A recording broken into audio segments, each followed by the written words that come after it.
नमस्कार दोस्तों, स्वागत है आप सबका। आप सबके अपने YouTube चैनल एग्ज़ाम प्रेप लिखने से जीतेंगे में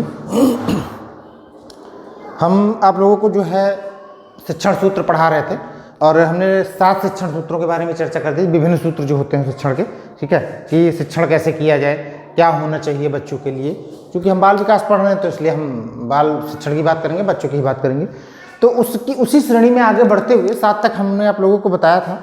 हमने जो है 7 जो शिक्षण सूत्र बताए थे उसमें अनिश्चितता की निश्चितता की ओर है, विशिष्ट से सामान्य की ओर है, पूर्ण से अंश की ओर है, और लास्ट में हमने आपको बताया था लास्ट में हमने आपको बताया था विशिष्ट से सामान्य की ओर, प्रत्यक्ष से अप्रत्यक्ष, ऐसे सूत्रों के बारे में हमने चर्चा की थी। ठीक है, इसके बाद अब हम आगे की बात करेंगे। तो आगे ये है कि 8वां जो सूत्र है वो आपका है विश्लेषण से संश्लेषण की ओर। हमने पहली क्लास में जब शिक्षण सूत्र के अर्थ और प्रकार के बारे में बताया था तो उसमें चर्चा कर ली थी कि कितने सूत्र जो हमको पढ़ने हैं। ठीक है, आज जो 8वां सूत्र पढ़ने जा रहे हैं, 8वां है विश्लेषण से संश्लेषण की ओर। ठीक है, संश्लेषण पे यहाँ पे बिंदी होनी चाहिए था। ठीक है, संश्लेषण का मतलब क्या होता है? संश्लेषण का मतलब होता है जोड़ना। विश्लेषण का मतलब होता है कि अलग अलग करना। ठीक है, छानबीन करना किसी भी चीज की। ठीक है, संश्लेषित कर देना यानी जांच करना उसको। ठीक है, सॉरी, विश्लेषण करना उसकी जांच करना। वो कहते हैं ना कि हमने एनालिसिस किया था। एनालिसिस करने का मतलब जांच किया था, मतलब विश्लेषण किया था। हम विश्लेषण से वो आप ये बात कह सकते हैं कि विश्लेषण से हमको ये पता चला है। ठीक है, वही चीज़ है। अब देखो, छोटी सी बात लिखी है, समझने की मतलब बहुत ज़्यादा इसमें दिमाग लगाने वाली कोई बात है ही नहीं इसके अंदर।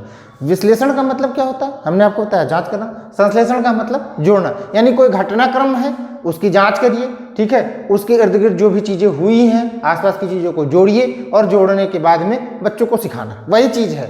ठीक है, देखो, किसी घटना या तथ्य की जानकारी समग्र रूप से करा दिया जाए। ठीक, फिर उसके विविध भागों की व्याख्या व विश्लेषण द्वारा स्पष्ट किया जाना चाहिए। ठीक है, कोई घटना है, घटना हुई, उसकी समग्र जानकारी करा दी गई, फिर उसके जो है विश्लेषण किया गया उस घटना का।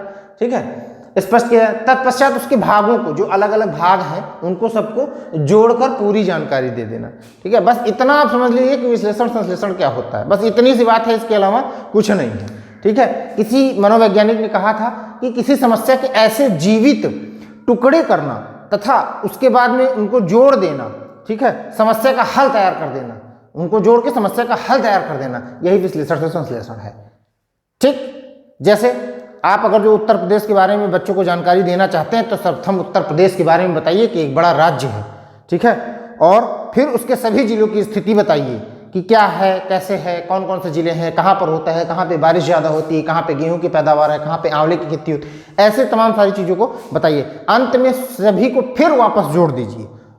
ठीक है, कि ये देखो, ये उत्तर प्रदेश इनमें प्रथम है, उत्तर प्रदेश इसमें द्वितीय है, उत्तर प्रदेश में ये ज़्यादा पैदावार होती है, इन सबको जोड़ दीजिए। यही है विश्लेषण से संश्लेषण, इससे ज़्यादा कुछ है भी नहीं इसके अंतर्गत। ठीक है, उसके बाद दूसरा आता है मनोवैज्ञानिक क्रम से तर्क संगत की ओर। बालक की शिक्षा उसकी रुचियों, रुझानों, क्षमताओं और जिज्ञासाओं के अनुसार करनी चाहिए।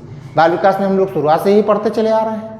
ठीक है, कि बालक की शिक्षा जो है उसकी रुचि के हिसाब से होनी चाहिए, जिस चीज़ में उसका रुझान हो उस वहाँ पे होनी चाहिए। ठीक है, उसकी जो क्षमता है, अब पता चले कि वो बायो पढ़ना चाह रहा था, उसकी बायोलॉजी में क्षमता थी, आपने उसको ज़बरदस्ती मैथ दिला दिया, या मैथ में उसकी क्षमता थी, आपने ज़बरदस्ती उसको बायोलॉजी दिला दी, या और भी तमाम सारी चीज़ें हैं।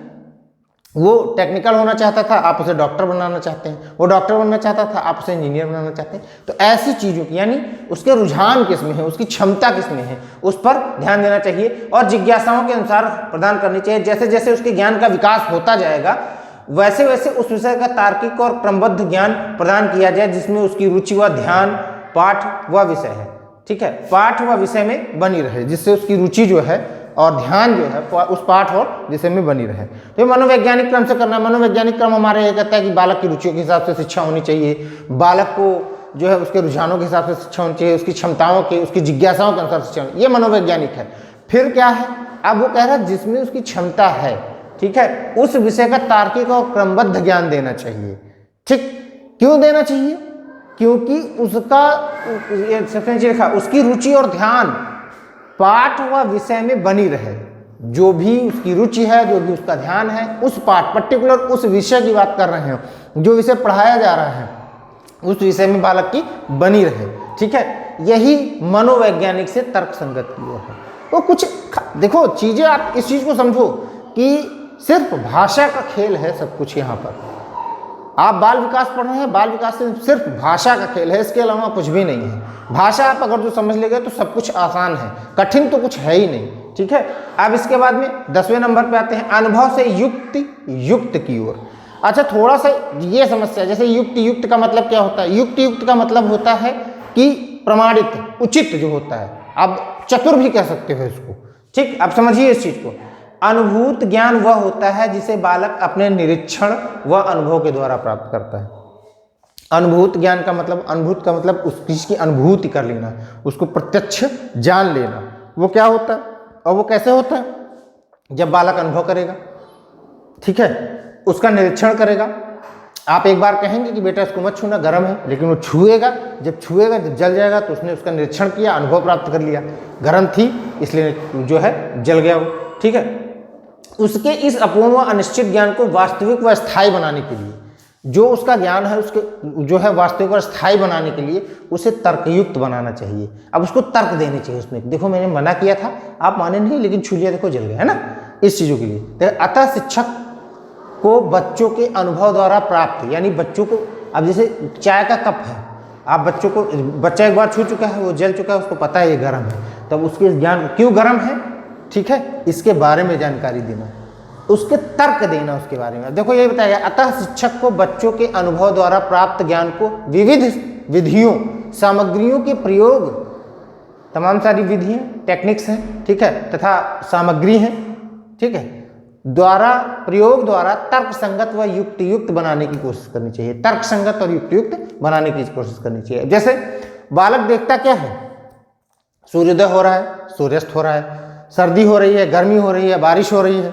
जाड़े में कोहरा पड़ता है, बारिश कभी धीमे धीमे होती है, कभी तेज होती है, ठीक है, आदि के विषय में युक्त मतलब उचित जानकारी और प्रामाणिक होनी चाहिए, ये देना। बालक जो सीख रहा था, सीख क्या रहा था, वो अनुभव देख रहा था, अच्छा आसमान से बारिश होती है, ठीक है, जाड़ा कहाँ से आता है पता नहीं, पड़ता तो है यार, ठंडी तो लग रही है हमको, ठीक है, और गर्मी भी लग रही है, लेकिन होती कैसे, पता है कि सूर्य जो है कर्क रेखा, विषुवत रेखा से कर्क रेखा में आ जाता है, सॉरी, ठीक है, जो तो बस वहीं पे आके जो है सूर्य के धीरे धीरे तेज होने लगता है, जो पृथ्वी के नजदीक आ जाता है, तो इसलिए गर्मी पड़ने लगती है।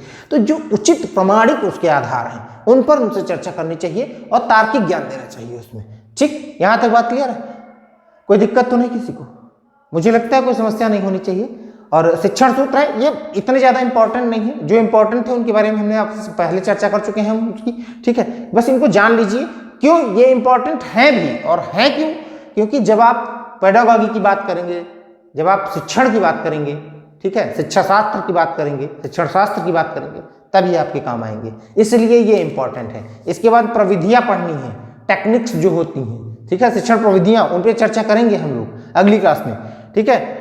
प्रकृति का अनुसरण, प्रकृति का अनुसरण मतलब, प्रकृति का मतलब ये नहीं कि आसमान कैसा है, बारिश होने वाली है तो अब बच्चे को पढ़ाना है, या सर्दी होने वाली है तो बच्चे को नहीं पढ़ाना है, ठीक है, गर्मी होने वाली है तो बच्चे को नहीं पढ़ाना है, उसके बाद पढ़ाना है, ठीक है, ऐसा नहीं। प्रकृति का मतलब बच्चे की जो प्रकृति है, ठीक है, देखो बालक की शिक्षा दीक्षा उसकी प्रकृति यानी बच्चे की प्रकृति के अनुसार होनी चाहिए। शिक्षक उन्हें सिखाते समय उसकी आयु, यानी अब अगर जो 8 साल का बालक है, 5 साल का बालक है, उसको 10th क्लास यानी 14 साल के बच्चे का अगर जो क्वेश्चन दे दोगे तो वो सॉल्व नहीं कर पाएगा, ठीक है। इसलिए उसकी आयु के अनुसार उसकी मानसिकता क्या है, ठीक है, मानसिक स्थिति क्या है, देखो उसकी आयु, मानसिक स्तर, उसका मेंटल लेवल क्या है, क्षमता, उसकी क्षमता मेंटल लेवल पे ही डिपेंड करती है, ठीक है, रुचि, इसकी रुचि क्या है, इन सब चीजों को ध्यान में रखना चाहिए। यही है नेचर, इसी प्रकृति की बात की जा रही है, ठीक है।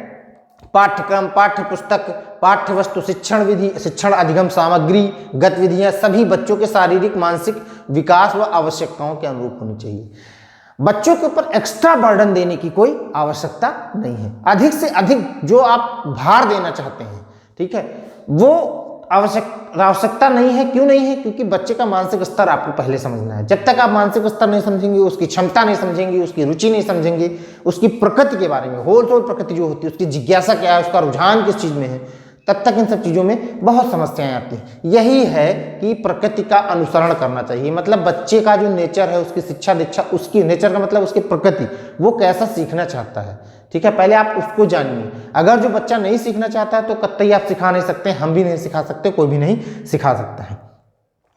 यहाँ तक मुझे लग रहा है कि सारी बातें क्लियर हो गई होंगी और आपका शिक्षण सूत्र भी क्लियर ही है यहाँ तक। इसके बाद कोई शिक्षण सूत्र नहीं है और इसमें ऐसा कुछ अधिक था भी नहीं कि बहुत ज़्यादा जानकारी या बहुत गहराई में जाने की आवश्यकता हो, ठीक है। आपको जो हम बता रहे हैं सिर्फ आप इसको सुनते रहिए, समझते रहिए। आप मैं बता क्या रहा हूँ उसको आप समझते रहिए। हो सकता है स्पीड आपको ज़्यादा लग रही हो तो थोड़ा कम कर लीजिएगा, अपने हिसाब से 2 बार देखिएगा, 3 बार देखिएगा, 4 बार देखिएगा, आपको बहुत आसान लगेगा इन सब चीज़ों को समझना, ठीक है। हमने आपको विश्लेषण क्या होता है ये बता ही दिया, संश्लेषण क्या होता है। विश्लेषण का मतलब होता है अलग अलग करना, ठीक है, समग्र जो है स्थिति को लाना, उसके भागों को बताना, उसके बाद उनको जोड़ देना, उसके बाद उसके हल पर आ जाना, ठीक है।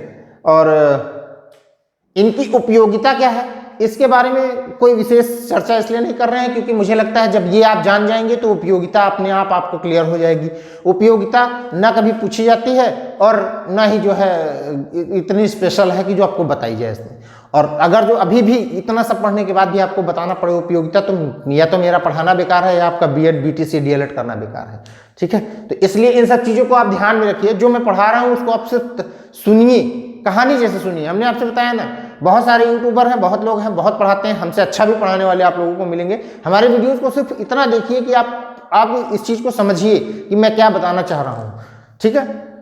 इसके बाद हम लोग शिक्षण प्रविधियों के बारे में बात करेंगे, ठीक। नया टॉपिक है, नई क्लास से हम बात करेंगे। आपका अपना चैनल है एग्जाम प्रेप, लेखनी से जीतेंगे। लाइक से सब्सक्राइब करते रहिएगा। अगले वीडियो में फिर आपसे मुलाकात होगी, तब तक स्वस्थ रहिए, मस्त रहिए और अपनी पढ़ाई जारी रखिएगा। धन्यवाद।